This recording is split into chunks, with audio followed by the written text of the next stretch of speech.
শেখ হাসিনার বিদ্বেষমূলক বার্তা প্রচার থেকে বিরত থাকতে গণমাধ্যমের প্রতি আহ্বান জানিয়েছেন আন্তর্জাতিক অপরাধ ট্রাইব্যুনালের চিফ প্রসিকিউটর তাজুল ইসলাম। তিনি বলেন, এরপরও কেউ হেট স্পিচ প্রচার অব্যাহত রাখলে আইনি ব্যবস্থা নেওয়া হবে।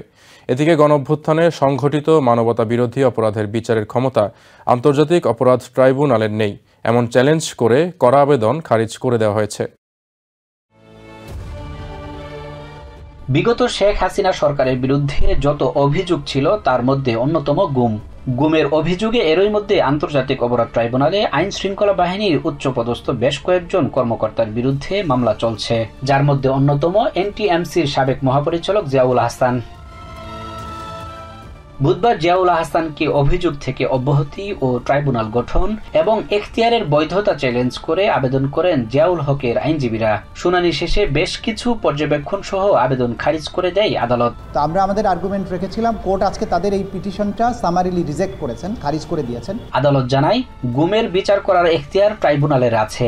আইন মেনেই এই ট্রাইব্যুনাল গঠন করা হয়েছে বলেও জানান চিফ প্রসিকিউটর মোহাম্মদ তাজুল ইসলাম। তবে ট্রাইব্যুনালের এই সিদ্ধান্তের বিরুদ্ধে কি ব্যবস্থা নেওয়া হবে সেটি স্পষ্টভাবে জানাননি জিয়াউল আহসানের আইনজীবীরা। এদিকে প্রসিকিউশনের পক্ষ থেকে দাবি করা হয়েছে, ভারতে বসে উস্কানিমূলক বক্তব্যের মাধ্যমে বিচার বানচালের চেষ্টা করছেন Sheikh Hasina.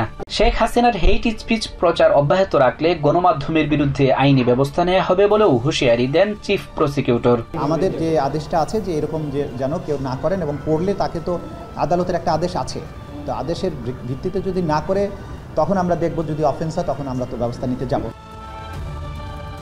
Sajjad Hossain, TVN 24 news desk. New York থেকে সম্প্রচারিত টিভিএন 24 টেলিভিশন বিশ্বজুড়ে বাঙালির কণ্ঠস্বর।